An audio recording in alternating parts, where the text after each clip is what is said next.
प्रिय विद्यार्थियों मित्रों, क्लास को कंटिन्यू करते हैं। कक्षा 8 की बीज गणित पढ़ा रहे थे। आज का चैप्टर है दो अज्ञात चर राशियों का युगपत समीकरण। समीकरण के बारे में ऑलरेडी काफ़ी चीज़ें बता चुके हैं, इसके टर्म्स कंडीशन जो हैं। अब यहाँ पे दो अज्ञात चर राशियों का युगपत समीकरण करने जा रहे हैं। तो इस प्रकार के समीकरण को हल करने के तीन विधियां हैं। एक विलोपन विधि है, दूसरी प्रतिस्थापन विधि है और तीसरी सारणी विधि है। तो विद्यार्थियों, आज हम केवल फोकस करेंगे विलोपन विधि पे। तो इसके दो समीकरण इस तरह से हम देखें युगपत समीकरण, जैसे a1x plus b1y plus c1 equal to 0 and a2x plus b2y plus c2 equal to 0। इस तरह के दो समीकरण आपको हल करना है, जिसमें x और आपके y जो हैं ये आपकी चर संख्या है। अच्छा, क्या तरह से भी कह सकते हैं इसको। और इसी तरह से आपका a1 a2 b1 b2 c1 c2 ये सारी जो चीज़ें हैं आपकी अचर राशियाँ हैं। और चर और अचर के बारे में काफ़ी जानकारी दिए हैं। चर राशियाँ मीन संख्याओं पे आधारित होंगी, अंकी गुणांक होंगे। तो इस प्रकार की जो आपके युगपत का मतलब होता है साथ साथ दोनों समीकरण हैं, और इन दोनों समीकरणों में हमको दो चर राशि x और y का वैल्यू फाइंड आउट करना है। और उस x और y का जो मान आएगा तो इन समीकरणों में चाहे पहले में चाहे दूसरे में रखेंगे तो देखेंगे कि बाएं पक्ष का मान दाएं पक्ष के मान के बराबर होना चाहिए। तो इस तरह से इसको हल करते हैं और इसको देखते हैं कि इसका सत्यापन भी करते हैं।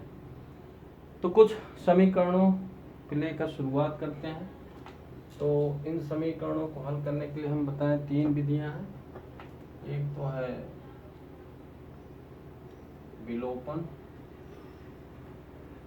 विलोपन विधि हो गई, दूसरी आपकी है प्रतिस्थापन विधि है, और तीसरी है सारणी विधि। और रियल में यह समीकरण जो होते हैं बहुत ही महत्वपूर्ण है, क्योंकि देख रहे हैं इनका जो प्रयोग है कंटिन्यू अगली क्लास में भी जाएंगे तो करना ही पड़ेगा। तो आज अच्छी तरह से हम समझते हैं पहले विलोपन विधि को दो समीकरण लेके। तो एक छोटा सा इस पे फोकस करेंगे विलोपन विधि पे। तो एक उदाहरण लेते हैं, सिंपल से स्टार्ट करते हैं। पहला क्वेश्चन लेते हैं x plus Y equal to 3 और x minus Y equal to 1। अब यहाँ पे अंकी गुणांक एक लेंगे, अंकी गुणांक एक, अंकी गुणांक एक, अंकी गुणांक एक, ये c1 c2 की वैल्यू है आपकी। तो पहला समीकरण और यहाँ पे दूसरा समीकरण आपका। अब यहाँ पे इस विलोपन विधि का मतलब ये होता है कि इस प्रकार के साथ साथ जो समीकरण दिए गए हैं इसमें किसी एक चर राशि को गायब करना है, विलुप्त करना है, हटाना है। तो जब इस तरह से हटाएंगे, कई कंडीशन होती हैं हटाने के लिए। अगर देखा जाए यहाँ तो बड़ा सिंपल है। यहाँ पे देख रहे हैं कौन सी चर संख्या आसानी से हट सकती है, पहले उसी पे फोकस करते हैं। तो यहाँ पे देख रहे हैं कि यहाँ पे अगर हम y चर संख्या को गायब करना चाहें तो बड़ा आसान है। आसान इसलिए है कि यहाँ पे दोनों के जो चिन्ह हैं अलग अलग हैं, और अलग अलग चिन्ह है। तो इसका अंकी गुणांक अगर एक लेते हैं, इसका अंकी गुणांक एक लेते हैं, एक में एक घटेगा तो क्या हो जाएगा, 0 हो जाएगा। किस कंडीशन में देख रहे हैं कि यह y जो चर संख्या है गायब हो रहा है, किसी भी अदर प्रयास के डायरेक्ट प्रयास से ही हो रहा है। तो अगर इस तरह के अलग अलग चिन्हों के समीकरण मिलते हैं और उनकी जो चिन्ह है अलग अलग हैं तो आसानी से इसको हल कर सकते हैं। तो इस प्रकार के समीकरण को हम लिखते हैं जोड़ने पे, समीकरण जोड़ने पर। तो जब जोड़ने पे लिखते हैं तो देखिए यहाँ पे ये आपका अंकी गुणांक 1 होगा, अंकी गुणांक 1 होगा, अंकी गुणांक ही जुड़ता है, 1 1 2 1 से हो गया और this and this cancel out हो रहा है और यहाँ पे 3 और 1 को जोड़ रहे हैं 4 आ रहा है। अब एक चर संख्या का यह समीकरण आपको मिल गया 2x = 4। तो x का गुणांक जो है वह बटे में जाएगा, तो यहाँ पे देखते हैं 2 दूनी 4, x की वैल्यू हमको मिल गई 2। अब अगर x की वैल्यू आपको मिल गई तो इस x का मान समीकरण 1 में रखें या 2 में रखें, बिल्कुल स्वतंत्र है। आप किसी भी समीकरण में रखेंगे तो y की जो दूसरी चर राशि है उसकी वैल्यू फाइंड आउट कर सकते हैं। तो हम इसको समीकरण 1 में लिखते हैं। समीकरण 1 में x का मान रखने पर, तो पहला समीकरण आपका था x + y = 3 और यहाँ पे x की वैल्यू मिली है 2, तो इसमें रखते हैं 2 क्योंकि x का मान इसमें रखना है पहले समीकरण में। तो x जगह हमने 2 रखा, y यहाँ पे है और यहाँ पे 3 दाहिनी तरफ आपका है समीकरण के। अब इसमें समीकरण में आपको बताया गया है कि समीकरण को अचर की तरफ ले जाना है, मतलब चर संख्या एक तरफ हो और अचर संख्या एक तरफ हो तो काम आसान हो जाता है। तो यहाँ पे 2 चर अचर संख्या को 3 अचर संख्या की तरफ ले जाएंगे तो पक्षांतर करने पे इनके चिन्ह बदलते हैं। अगर ये धनात्मक है तो दाहिनी तरफ जाएगा तो आपका ऋणात्मक हो जाएगा, तो 3 में 2 घटेगा तो 1 मिल जाएगा। तो इस तरह से x का मान 2 मिल रहा है, y का मान 1 मिल रहा है और इस प्रकार के समीकरण को सत्यापित करते हैं कि सही है कि x और y की वैल्यू सही है कि गलत है, सत्यापित करते हैं। तो यहाँ पे x + y = 3 दिया है, तो यहाँ पे x की वैल्यू हमने प्राप्त किया है 2 और y की वैल्यू हमने प्राप्त किया है 1 और इस तरह से दाहिना पक्ष 3 है तो 2 1 जोड़ते हैं 3, तो देख रहे हैं कि लेफ्ट हैंड साइड और राइट हैंड साइड ठीक ठाक आ रहा है। तो मीन्स हमारे इस समीकरणों में x और y के मान सही प्राप्त हो रहे हैं। तो इस तरह से हल करने की इसकी व्यवस्था है। दूसरा क्वेश्चन लेते हैं इसी में, 3x - y = 4, 2x - y = 2। अब देखिए अभी तो अलग अलग चिन्हों का था और सरल ही प्रॉब्लम था, प्रयास किया आपको समझाने का। थोड़ा सा आगे जाते हैं। यह जो समीकरण है इसमें किसी न किसी चर संख्या को गायब करना है। तो देख रहे हैं कि अगर इसमें y को गायब किया जाए तो बड़ा आसान है, क्योंकि इसमें कोई भी दूसरी हमको कोई भी कंडीशन अप्लाई नहीं करना पड़ेगा। लेकिन समान चिन्ह है, दिक्कत ये है जब अलग अलग चिन्ह की संख्या अलग अलग चिन्ह में होंगी चर संख्याएं तभी ये गायब हो सकती हैं समान चिन्ह में, क्योंकि समान चिन्ह की संख्याएं जुड़ती हैं या जुड़ती हैं। तो यहाँ पे हम क्या करेंगे, y सेम है, इस y को हम विलुप्त कर सकते हैं, बिल्कुल गायब कर सकते हैं, लेकिन थोड़ा सा दिमाग लगाना है, इनके चिन्ह बदलना पड़ेगा।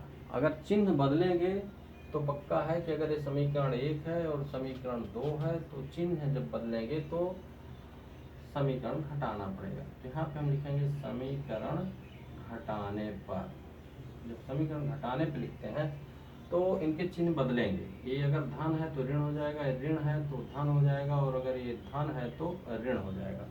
सभी जितने भी पद हैं इसमें सभी पदों के चिन्ह बदलेंगे। धन रहेगा तो ऋण हो जाएगा, ऋण है तो धन हो जाएगा, बस यही दिमाग में रखना है। अगर ऐसा कर देते हैं विद्यार्थियों तो यहाँ पे देख रहे हैं अंतिम चिन्ह ही अब माना जाएगा। जैसे धन था ऋण हो गया तो ऋणात्मक संख्या हो जाएगी, ऋणात्मक थी धनात्मक मान लेंगे, धनात्मक थी तो ऋणात्मक मान लेंगे। अब समीकरण घटाने पे चिन्ह बदला है तो देखिए बाई और धनात्मक और ऋणात्मक बाई कैंसिल आउट हो रही है और इसके अंकी गुणांक 3 में 2 घट रहा है तो केवल x बच रहा है, 1 x बचेगा तो कोई दिक्कत नहीं है। और 4 में ये ऋणात्मक संख्या होगी, 4 में 2 घटा 2, तो सीधे सीधे हमको x का मान 2 मिल गया। अब इस x का मान समीकरण किसी में रखिए, चाहे 1 में रखिए चाहे 2 में। तो समीकरण 1 में x का मान रखने पर, तो समीकरण 1 देखिए क्या है, समीकरण आप 1 है 3x - y = 4।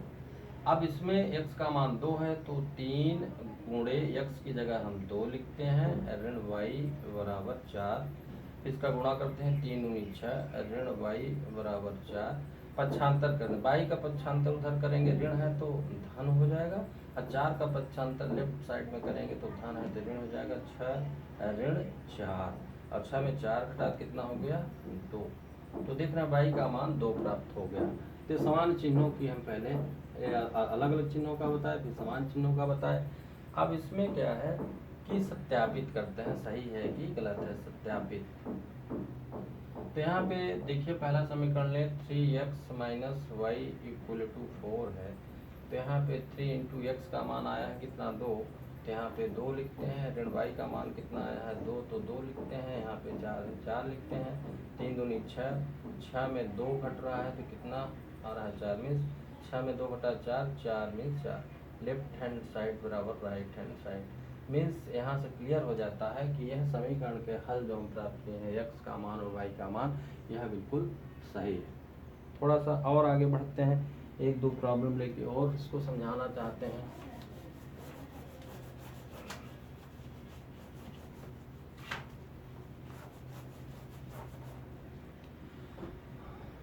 अब जैसे तीसरा प्रॉब्लम अगर लें, 3x plus Y equal to 4 और x plus 2y equal to 3। अब इस तरह के समीकरण को भी देख लिया जाए। टोटल विलोपन भी चल रहा है, विलोपन भी में बता चुके हैं। 2 समीकरण आपके हैं, 2 अज्ञात चर राशियों के, इसमें कोई एक चर राशि को आपको विलुप्त करना है, गायब करना है, इस समीकरण से हटाना है। हटाने की कंडीशन कुछ है कि इनके अंकीय गुणांक सेम होने चाहिए और चिन्ह अलग अलग होना चाहिए। जैसे अगर हम y को हटाना चाहते हैं तो अगर यहाँ 2y है तो यहाँ भी 2y होना चाहिए। अगर 2y होगा कैसे, कुछ कंडीशन है, इसके अंकीय गुणांक से इस पूरे समीकरण में गुणा करना पड़ेगा। पूरे समीकरण में गुणा करने का मीन्स 2 से गुणा बाएं पक्ष में भी होगा और 2 से गुणा दाएं पक्ष में भी होगा। तो इस कंडीशन, केवल कंडीशन मैं टारगेट बनाया हूँ इस y को कि यह 2y हो जाए बस, क्योंकि y को हटाना है। मान लीजिए अगर x को हटाना होता तो इसका अंकीय गुणांक 1 था तो मैं यहाँ पे करता, अगर x को हटाना होता तो 3 इसका अंकीय गुणांक है तो इस 3 का गुणा इस दूसरे समीकरण में करते दोनों में, और 1 का गुणा पहले वाले में, तब सेम हो जाता है कि 3 एकम 3 हो जाता है, 1 टिक के 3 हो जाता है। लेकिन हमको यहाँ पे 2 को हटाना ज़्यादा सरल है, y वाले चर संख्या को। तो हम क्या करेंगे, इसके अंकीय गुणांक से पहले समीकरण के दोनों पक्षों में गुणा कर देंगे। तो पहला पॉइंट है, हम लिखेंगे समीकरण 1 के दोनों पक्षों में 2 से गुणा करने पर, तो 3x प्लस वाई में हम 2 से मल्टीप्लाई बाएं पक्ष में करेंगे और दाएं पक्ष में 2 से मल्टीप्लाई 4 में करेंगे।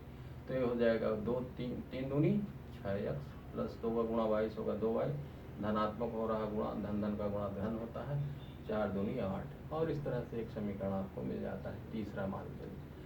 अब इस तीसरे और दूसरे का हल करते हैं। अब यहाँ पे आपका 1x लिख देते हैं, यहाँ पे प्लस 2y लिख देते हैं और यहाँ पे 3 लिख देते हैं। यह समीकरण 2 था।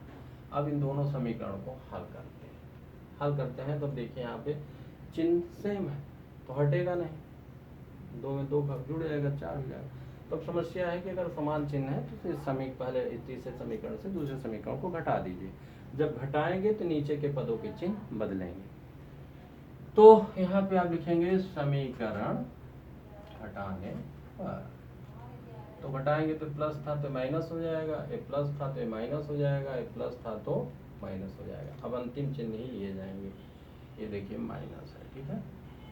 अब देखिए 2 से 2 घटा 0 मीन्स दिस 2y वाला, ये जो y वाला चर संख्या है गायब हो गया। अब यहाँ पे बचा 6 में से 1 गया 5, x इसका जो गुणांक उत्तर आया। और यहाँ पे आपका 8 में से 3 गया है क्योंकि ऋणात्मक संख्या होगी, 8 में 3 गए 5, x का गुणांक 5 है, बटे में जाएगा 5/5 हो जाएगा और 5 एकम 5, भाग देने पे 1 प्राप्त हुआ। अब यह जो है x का मान 1 जो प्राप्त है, इसको किसी भी समीकरण रखिए, चाहे 1 में रखिए चाहे 2 में रखिए। चलिए समीकरण 1 में ही रखते हैं, किसी में रखेंगे कोई अंतर नहीं, चाहे 2 में रखिए चाहे कोई भी दिक्कत नहीं है। समीकरण 1 में x का मान रखने पर। तो यहाँ पे पहला समीकरण था 3x plus Y equal to 4। तो x का मान एक आया है, 3 इंटू एक्स की वैल्यू 1 रखते हैं प्लस वाई इक्वल टू यहाँ 4 है, 3 एकम 3, वाई बराबर 4 है। और अचर को अचर तरफ ले जाते हैं, इसको लेफ्ट राइट ले जाएंगे तो चिन्ह बदलेगा, धन है तो ऋण हो जाएगा, अगर ऋण होता धन हो जाता। अब धन है तो क्या होगा, ऋण होगा। तो 3 का पक्षांतर करिए, धन है ऋण हो गया, और 4 में 3 घंटा 1, वाई की वैल्यू 1 होगी। अब सत्यापित कर लीजिए, कि सही है गलत है। किसी समीकरण को ले लीजिए, तो 3x plus Y equal to कितना दिया है, 4। इसी को देख लेते हैं, x की वैल्यू 1 आई है तो 3 इंटू 1 प्लस वाई की वैल्यू 1 आई है, इसको लिखते हैं इक्वल टू 4। 3 एक कम 3 और 1 ऑलरेडी पहले से है, तो 3 एक 4, 4 बराबर 4, लेफ्ट हैंड साइड बराबर राइट हैंड साइड। तो इससे क्लियर हो जाता है कि हमारे चर संख्या जो चर संख्याएं हैं उनका हल सही आया है कि नहीं आया है। जो समीकरण में लिखते हैं मान, उसको हल करते हैं तो दोनों पक्षों का मान जब सेम मिलता है तो मीन्स हमारे समीकरण में जो चर संख्याओं के मान है वो बिल्कुल सही है। कुछ और एग्जाम्पल लेके बताना चाहते हैं।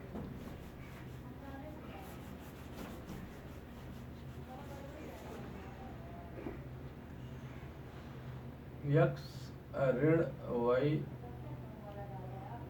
x बराबर ऋण y प्लस 1 और 2y equal to x minus 4। इस तरह से अगर समीकरण दिए हैं तो कैसे हल? देखिए बड़ा इजी है।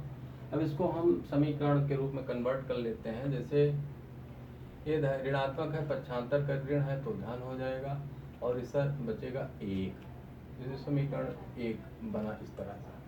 फिर इसी तरह से हम 2y का पक्षांतर इधर करते हैं x की तरफ, तो ये धनात्मक है उधर जाएगा तो क्या हो जाएगा, ऋणात्मक हो जाएगा, और यह इधर आएगा, ऋण है तो इधर क्या हो जाएगा, धन हो जाएगा। ये समीकरण 2 समझ में आया होगा।